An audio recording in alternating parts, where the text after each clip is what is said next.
করেছিলাম, তার মধ্যে দুটোতে হেভি ছেঁচড়া প্যাসেঞ্জার পেয়েছিলাম। রাত্রির মানে 9:30 মনে হয় বাজে, তখন বলছে দাদা এসিটা ধুয়ে করে দিই।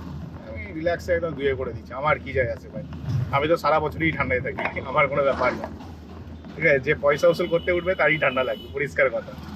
কারণ তোমরা সবাই জানো আমার লাইফস্টাইল কিরকম, আমার বাড়ির ভেতরে অলওয়েজ 20-22 ডিগ্রি থাকে গরমকালে পুরো, আর শীতকালে তো নর্মালি 20-22 ডিগ্রি টেম্পারেচার।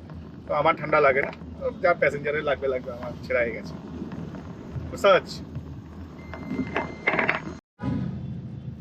আমি এখন আছি সাউথ পয়েন্ট, হ্যাঁ বালিগঞ্জে যে সাউথ পয়েন্ট স্কুলের ওই গলির ভেতরে আছি। আর এর আগে না আমি 2-3টে ট্রিপ করে ফেলেছি, কিন্তু আমার রেকর্ড করা হয়নি। রেকর্ড এই কারণেই করা হয়নি, কারণ গাড়িতে তো ক্যামেরাটা তো সামনের দিকে লেন্স ছিল। তোমরা লাস্ট ট্রিপে যেমন দেখেছিলাম চৌরাস্তার ওই দিক থেকে নিয়ে এসেছিলাম, ওই ট্রিপটা নামানোর পরেই আমি না ওখান থেকে আবার একটা ট্রিপ পাই। ওখান থেকে আমি একটা ট্রিপ পাই ওই নিয়ার অ্যাবাউট এর কাছে, কি বলে, ওই হাজরার কাছাকাছি একটা ট্রিপ পেয়েছিলাম। হ্যাঁ, হাজরার কাছাকাছি একটা ট্রিপ পেয়েছিলাম। তো ওনাকে নিয়ে আমি ছাড়ার পরে হচ্ছে আমি ভাবছিলাম, মানে অ্যাকচুয়ালি না আমি ভাবতে পারিনি যে আমি এত তাড়াতাড়ি ট্রিপ পাবো। আর গাড়িতে না ক্যামেরা তো লাগিয়েছি, ক্যামেরা লাগানোর পরে মানে না আমি হচ্ছে ক্যামেরা লাগিয়ে নিয়েছি, কিন্তু হচ্ছে গাড়ির কাছে এত অতিরিক্ত ময়লা ছিল, যার কারণে না আমি কিছু রেকর্ড করতে আমার ভালো লাগছিল না। যে রেকর্ড করলে একটু দিনের আলোতে রেকর্ড করলেও ভালো লাগে দেখতে, যদিও আমি পারিনি সেটা করতে। তো তারপরে আমি কি করবো, যাই হোক বেহালাতে প্যাসেঞ্জার থেকে নামানোর পরে ওখানে বসে আছি। একটি দাদা বুক করলো নিয়ার অ্যাবাউট ওই এর কাছে, তোমার রাসবিহারি মোড়ের কাছে। হাজরা বলছিলাম, তোমাদের হাজরা না, আমি একটু ভুল বলছিলাম।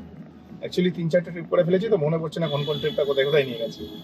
তো হাজরার কাছাকাছি নিয়ে এসেছি। 6 কিলোমিটার রাস্তা, 6 কিলোমিটারে 200 টাকা ভাড়া পেয়েছিলাম। হ্যাঁ, 6 কিলোমিটারে 200 টাকা ভাড়া পেয়েছিলাম। এবং তারপর আমি হচ্ছে ওই হাজরার বাবার সেই হাজরা বলে ফেলছি, রাসবিহারির কাছে নিয়ে এসেছি। তো ওখানে 6 কিলোমিটার 200 টাকা ভাড়া পেয়েছি। এবং সেখান থেকে আমি একটা ট্রিপ দেখতে পাই 190 টাকায় 4 কিলোমিটার নিয়ে আসি বালিগঞ্জ ফাঁড়ি। বালিগঞ্জ ফাঁড়ি বলতে গেলে বালিগঞ্জ ফাঁড়িটা ক্রস করে ডান দিকে যে স্কুলটা আছে, ওই স্কুলের ওই গলিটাতে। তো ওই স্কুলটার নামটা আমার ঠিক অতটা মনে নেই। তো ওই ট্রিপটা কমপ্লিট করলাম, হচ্ছে প্যাসেঞ্জারকে নামালাম বালিগঞ্জ ফাঁড়ির একটু ভেতরে, এবং ওনার কাছ থেকে ভাড়া পেয়েছিলাম হচ্ছে 190 টাকা। 190 টাকা ভাড়া যথেষ্ট ভালো অ্যামাউন্ট পেয়েছি। 190 টাকা ভাড়া তো যথেষ্ট ভালো অ্যামাউন্ট পেয়েছি। এবং তারপরে হচ্ছে আমি কি করলাম, আবার একটি ট্রিপ করলাম। যে ট্রিপটাতে আমি ভাড়া পাই হচ্ছে 144 টাকা। হ্যাঁ, 144 টাকা ভাড়া পাই 2 কিলোমিটারে। তো ভাই একটি প্যাসেঞ্জার 2 কিলোমিটার আসবে, 144 টাকা ভাড়া দিয়েছে আমাকে। যেই প্যাসেঞ্জারটিকে নিয়ে আমি কোন জায়গাটা থেকে বেরোচ্ছি দেখতেই পাচ্ছ, এখানে এই জায়গাটা থেকে আমি এলাম। আর এখান থেকেও না আমি প্যাসেঞ্জার পেয়ে গেছি। সামনে হচ্ছে গড়িয়াহাটের ফ্লাইওভার, আর এখান থেকে মনে হচ্ছে কল্যাণ জুয়েলার্সের কাছ থেকে আমার প্যাসেঞ্জার আছে, নিয়ে যাবো হচ্ছে কেপিসি মেডিকেল কলেজ। তো এখনো অবধি ভাই 3খানা ট্রিপ করেছি, 3টে ট্রিপের ডিটেলস বলে ফেললাম তোমাদেরকে। আর 4 নম্বর ট্রিপের ডিটেলসটা একটু পরে বলছি, কারণ হচ্ছে আমার যে প্যাসেঞ্জার হচ্ছে বাস স্ট্যান্ডে দাঁড়িয়ে আছে লোড, এই তো আমার প্যাসেঞ্জার। আগের ট্রিপটাতে দেখি প্যাসেঞ্জার দাঁড়িয়ে আছে এতে রাস্তার বাস স্ট্যান্ডে। হ্যাঁ, আমি প্যাসেঞ্জারের কাছে চলে গেছিলাম তোমাদের সাথে কথা বলতে বলতে। তো আগের ট্রিপটাতে ভাই হিউজ প্রফিট করেছি। 3 কিলোমিটার নিয়ে এসেছি 154 টাকা। হ্যাঁ, 3 কিলোমিটার নিয়ে এসেছি 154 টাকা। আর এখন আমি আরেকটা ট্রিপ পেয়ে গেছি, নিয়ে যাব হচ্ছে ওই 4 কিলোমিটারের মতন 200 টাকা। তো এখন যেটা পেয়েছি এটা হচ্ছে ইনড্রাইভে পেয়েছি। তো ইনড্রাইভে পেয়েছি বলে যে বিশাল ভালো নাচতে হবে ওরকম কোনো ব্যাপার না ভাই, ইনড্রাইভেই সারাক্ষণ চালাই আমি, ইনড্রাইভই বেস্ট। সবাইকে বলো ভাই ইনড্রাইভ চালাও, ইনড্রাইভ ছাড়া অন্য কিছু চালিও না। ইনড্রাইভ চালালে হিউজ প্রফিট করবে। ঠিক আছে, যাত্রী সাথীতে তো ভাই কি বলবো, যাত্রী সাথীতে বেশিরভাগ ট্রিপ ভাই 22 টাকা 23 টাকা 20 টাকা কিলোমিটার দেয়, কিন্তু ইনড্রাইভে তুমি দেখে প্রত্যেকটা ট্রিপ 30 টাকা কিলোমিটার নিতে পারবে। আর যাত্রীর সাথে সবাইকে বলবো চালিও না, কারণ যাত্রীর সাথে না সব ট্রিপ 30 টাকা দেয় না। হ্যাঁ, ছোটো ছোটো ট্রিপ যেগুলো থাকে সেগুলো 30 টাকা পেয়ে যায়, কিন্তু যেই 8-9 কিলোমিটারের উপর হয়ে যায় না, সেই ট্রিপের ভ্যালু নেমে চলে আসে 22 টাকা 23 টাকা এরকম। তো সবসময় বলবো ইনড্রাইভ চালাও আর প্রচুর কামাও। ঠিক আছে, তো যাই হোক আগের ট্রিপটা সলিড করেছি, এবং এখনও আমি একটা ট্রিপ পেয়েছি, কিন্তু এই ট্রিপে যে প্যাসেঞ্জারটিকে আমি পিক আপ করতে যাচ্ছি, আমি জানি না আদৌ প্যাসেঞ্জারের লোকেশানটা আমি ঠিকঠাক যাচ্ছি নাকি। কারণ প্যাসেঞ্জারের লোকেশানটা একটু না অদ্ভুত লাগছে আমার কাছে। তবে হ্যাঁ, অ্যামাউন্টটা ভাই সলিড দিয়েছে। 4 কিলোমিটার হোক বা 5 কিলোমিটারও যদি হয় 200 টাকা, 40 টাকা কিলোমিটার। তো অ্যামাউন্টটা সলিড পেয়েছি বলেই যাচ্ছি। আর আমি সাউথ সিটিটাকে অ্যাভয়েড করার চেষ্টা করছি, কারণ এক্ষুনি কেপিসির কাছে নামালাম প্যাসেঞ্জারটিকে, ভাই সেই লেভেলেরই জ্যাম, মানে যাদবপুরের ক্রসিংটা ক্রস করতে আমার অবস্থা খারাপ হয়ে গেছে। মানে মানে হয় না ভাই, মানুষ কি উঠলো বাই তো কতক যায়, বুঝতে পেরেছো? এই কথাটা নিশ্চয়ই শুনেছো, উঠলো বাই তো কতক যায়। ঠিক আছে, আজকের সবার ওরকম বাই ওঠার ব্যাপার আছে। 31st নাইট হবে, বুঝতে পারলে? আমরা ভাই গরিব মানুষদের জন্য 31st নাইট ফাইট বলে কিছু নেই। আমাদের জন্য রোজ হ্যাপি নিউ ইয়ার যেন হয়, তাহলে বেশি করে ইনকাম করতে পারবো। তো যাই হোক, চলো প্যাসেঞ্জারটাকে পিক আপ করে নিই, নেক্সট ট্রিপে আবার কথা হচ্ছে। তো এই ট্রিপটা মোটামুটি বলেই দিলাম তোমাদের কেমন কি হবে। আশা করছি এই ট্রিপে ইনকাম ভালোই হবে। ব্যাস ভাই, কোথা থেকে আসে এরা, যে যেখান থেকে পারে ঢুকিয়ে দেয়। আনানির মতন ভাই বাইক চালাচ্ছে, কেলা চোদার মতন মারা বাইক ফাইক নিয়ে মারা এখানে ওখানে ভ্যা ভ্যা ভ্যা করছে, অ্যালবেল অ্যালবেল করছে।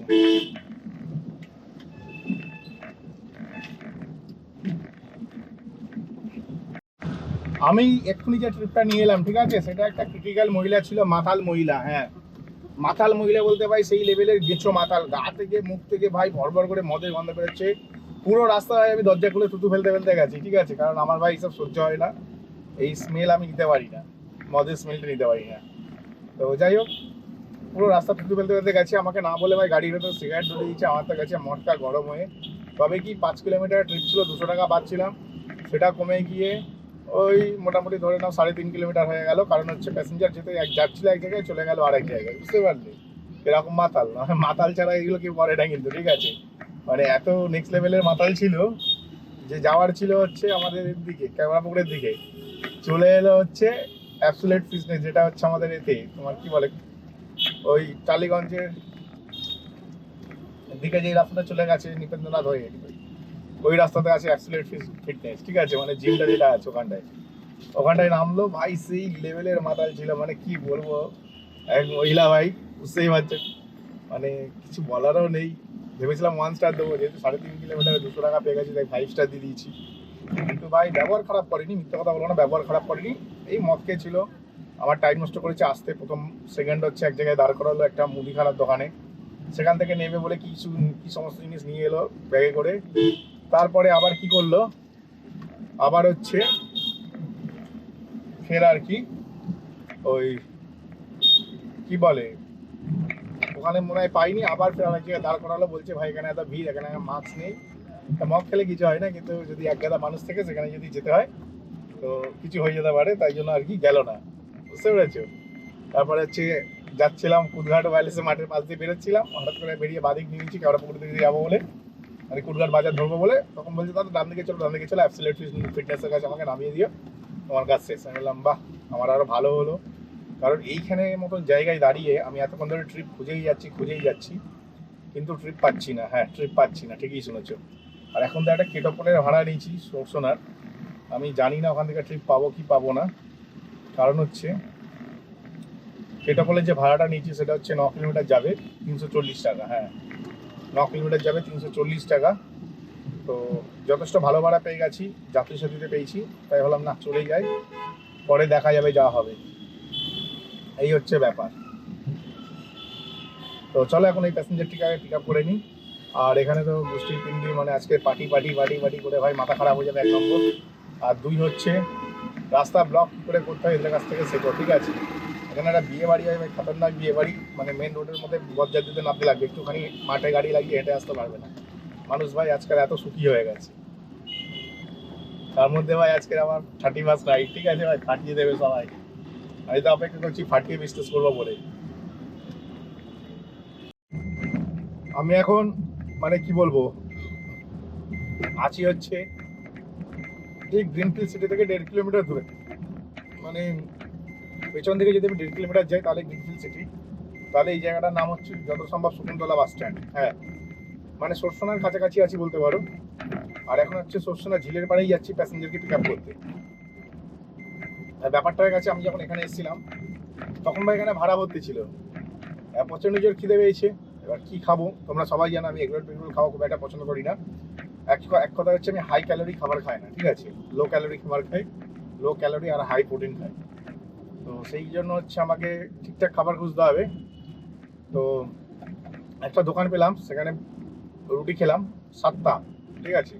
আর দোকানের রুটি 7টা মানে আমার মায়ের হাতে 3খানা রুটি আর দোকানের 7টা রুটি সমান, বুঝতে পারছে কি বলছি? আমার মায়ের হাতে 3খানা রুটি আর দোকানের 7টা রুটি সব সমান। তো 7খানা রুটি খেয়েছি, ভাবলে মনে হবে যেন কত রুটি খেয়েছি, কিন্তু আদৌ 3খানা রুটি খেয়েছি আমার মনে হলো। তো যাই হোক 7টা রুটি খেয়েছি, আর সাথে হচ্ছে মুরগির ছাট। হ্যাঁ, মুরগির ছাট খেয়েছি। টোটাল বিল হয়েছিল 65 টাকার মতো, 65 টাকা বিল হয়েছিল। তো যথেষ্ট ভালো খাবার ছিল, হেলদি ফুড ছিল, আর মাংসটা পুরো একদম ঘরোয়া ঝোল ছিল, এটা বেশি ঝাল মশলা না, বেশি তেলও না। বেশ ভালো খাওয়া দাওয়া করলাম, ভাবলাম যে প্রচুর ট্রিপ আছে আজকে, 31 নাইট একটু কামাবো। হ্যাঁ, তাহলে একটু পেট ভরে খেয়ে নিই। পুরো 5টা রুটি নিলাম, এই পেট ভরলো না। আবার আবার দুটো রুটি নিলাম, তাও দেখছি পেট ভরছে না।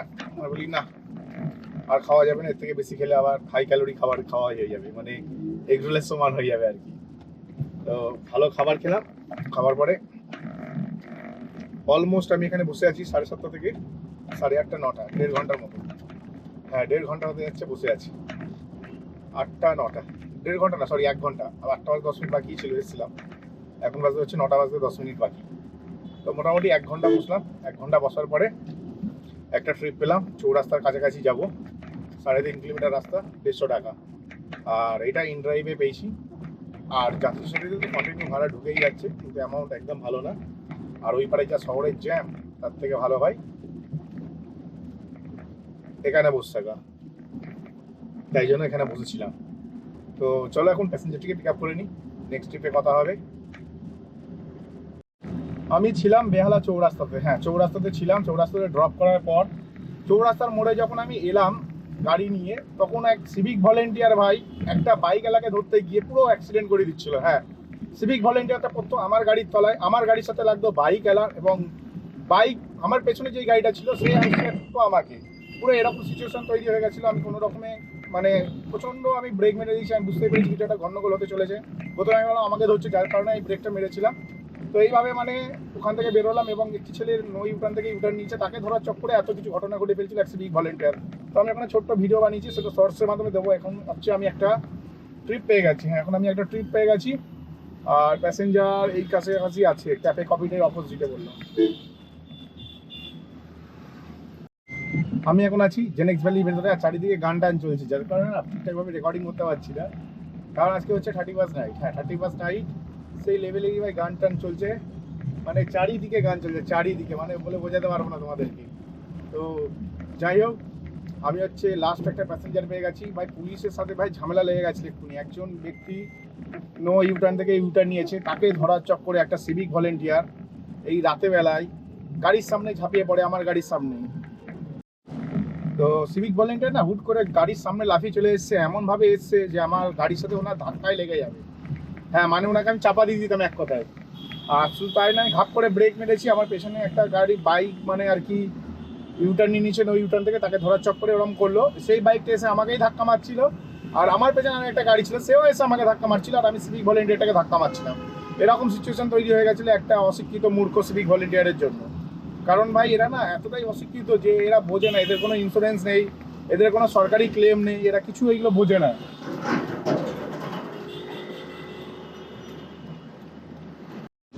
এরা এতটাই মূর্খ হয় না, এরা বোঝে না যে এদের কোনো সরকারি ক্লেম নেই। এখানে যদি কোনো একটা পুলিশ অফিসার যদি ধাক্কা খেয়ে মারা যায়, সেই ক্ষেত্রে ভাই পুলিশ অফিসার একটা ক্লেম পাবে, পেনশন পাবে, তার বাড়ির লোক হয়তো চাকরিও পেয়ে যাবে একটা। কিন্তু যে সিভিক ভলেন্টিয়ার সে তো পার্মানেন্ট না, তারা কোনোদিনও বুদ্ধিও হবে না এদের। অ্যাকচুয়ালি এরা পড়াশোনা করেনি তো বেশি, খুব বেশি হলে ক্লাস 10 পাস আর 12 পাস হলেও বা গ্র্যাজুয়েশন করলেও বেসিক সেন্স বা জেনারেল নলেজ নেই এদের। তো যার কারণে হচ্ছে ঘাপ করে সামনে এসে যায়, এবং আমি ওখানে নেমে পড়ি গাড়ি থেকে। আমিও গাড়িটা সাইড করে দিই। যেই বাইক আলাটিকে ধরার জন্য গেছিলো তাকে ধরেছে, এবং আমিও সাইড হয়েছি ওখানে। সাইড হয়ে ক্যামেরাতে আমি রেকর্ড করে শর্টস বানিয়েছি, তোমরা দেখেছো হয়তো। মানে খুবই বাজে ব্যাপার আর কি। তো খুবই বাজে ব্যাপার আর কি, মানে এতটা বাজে ব্যাপার, মানে আমি রেগে গেছিলাম যথারীতি। কেন দিনের শেষে ভাই সারাটা দিন ভালো কাটলো, হঠাৎ করে একদিনকে চাপা দিয়ে দেওয়ার চক্করে পুলিশ কেস হ্যানাটা আসে। পুলিশ কেস হলে আমি বুঝে নিতাম, কোনো ব্যাপার না, কারণ চারিদিকে সিসিটিভি ক্যামেরা আছে। তো ক্যামেরা ঢাকা দিয়ে দিক ভাই, আমার গাড়ির ক্যামেরা আছে, ঠিক আছে। তো দেখে নিতাম আমি, পুলিশ কেস হলে দেখে নিতাম, ইন্স্যুরেন্স বুঝতো, আমি বুঝতাম না সেটা। কিন্তু এইভাবে না ধরা উচিত না। আর সবথেকে বড় কথা, রাত্রি 9:40 ভাই সিভিক ভলেন্টিয়ার কাজ করছে রাস্তায়, বুঝতে পারছো? রাত 9:40 সিভিক ভলেন্টিয়ার রাস্তায় কাজ করছে, আর কি বলবো।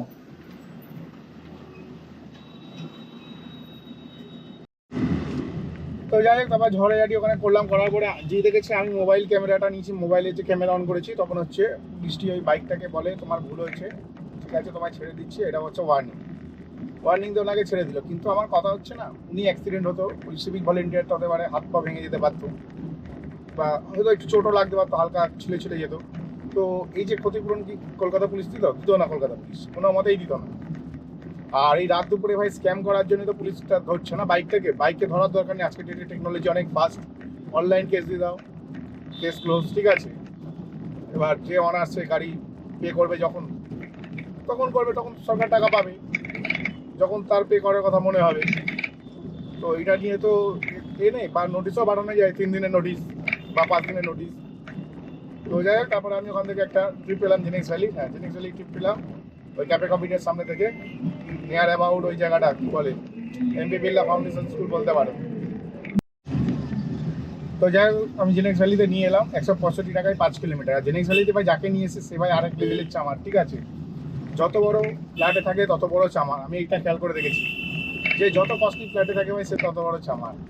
কারণটা বলছি, কারণ হচ্ছে না, লোকটা 120 টাকায় যাবে, মহিলা একজন 120 টাকায় যাবে জেনিক্স ভ্যালি, 5 কিলোমিটার রাস্তা 120 টাকায় যাবে এই রাতে বেলায়, ঠিক আছে। ওখান থেকে হলো 150, তারপর আমি বললাম 180, তারপর দেখলাম 165, কিন্তু আমি বললাম তাহলে ঠিক আছে 170 দিক, 170ও দেবে না, 190 করলাম, 190 দেবে না, 180ও দেবে না, 165তেই ধরে রেখেছে। আমার যেহেতু এখানে আসার ছিল, তাই ভাবলাম আমি চলো 165 টাকাতেই নিয়ে চলে যাই।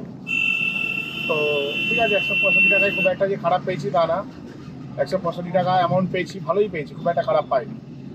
165 টাকায় প্যাসেঞ্জারটিকে আমি ড্রপ করি জেনিক্স ভ্যালিতে। আর এখানেও না ওই ক্রিসমাস হচ্ছে, আর ভাই গান যেন শুরু হয় না, গানের আগে যেন আমি বেরিয়ে যেতে পারি এখান থেকে। আর যাই হোক, সব থেকে বড় ব্যাপার হচ্ছে প্যাসেঞ্জারটি মানে জেনিক্স ভ্যালিতে ড্রপ করার পরে আমি এখান থেকে বাড়ি আসতে আরও কাছে হয়ে গেল। আর আজকে আমি টোটাল ইনকাম করলাম হচ্ছে 2300 টাকা নেট ইনকাম করেছি।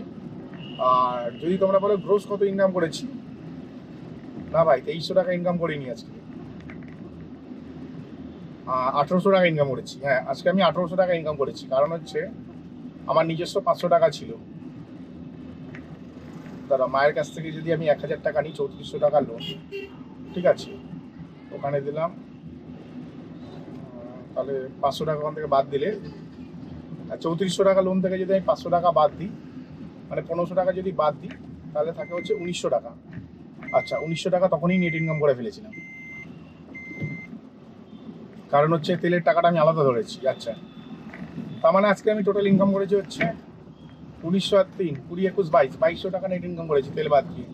তার মানে আজকে আমি টোটাল ইনকাম করেছি 2800 টাকা। হ্যাঁ, 2800 টাকার ব্যবসা করেছিলাম, যার মধ্যে 600 টাকা তেল গেছে, আর কোম্পানিকে দেওয়ার পরে বাড়ছে হচ্ছে 2200 টাকা। হ্যাঁ, কোম্পানিকে দেওয়ার পরে বাড়ছে 2200 টাকা। তো ঠিক আছে, খুব একটা খারাপ ইনকাম করিনি।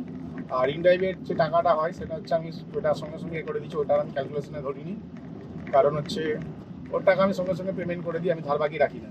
কারণ ধার বাকি জীবন ভাই, জীবন আমার অলরেডি কী বলবো, লাইফ কা দিয়ে এন্ড হয়ে গেছে, ঠিক আছে। তো যার কারণে না আমি ধার বাকি থেকে দূরে থাকি। তো চলো, এখন হচ্ছে বাড়ির কাছাকাছি চলে এসেছি, ভিডিওটা এখানেই শেষ করলাম। ভিডিও যদি ভালো লাগে ভাই চ্যানেলটাকে লাইক করে সাবস্ক্রাইব করবে। আর আমি হচ্ছে এটা করে দিয়েছি, কি বলে ওই তোমার এই যে পুলিশে ধরেছিল চৌরাস্তার শর্টসটা আমি আপলোড করবো বাড়ি থেকে, সবাই দেখে আমাকে কমেন্ট সেকশনে অবশ্যই জানাবে যে আমি যখন পুলিশের শর্টসটা আপলোড করেছিলাম চৌরাস্তা, সেটা কেমন লেগেছিল। কারণ হচ্ছে প্রতিবাদ যদি না করি তাহলে কিন্তু আমরা অনেক পিছিয়ে থাকবো, আমাদের উপরে যারা পাওয়ারফুল মানুষ আছে তারা সবসময় আমাদের ঘাড়ের মাথায় উঠে বসে থাকবে। তো চলো, tata, bye bye, good night.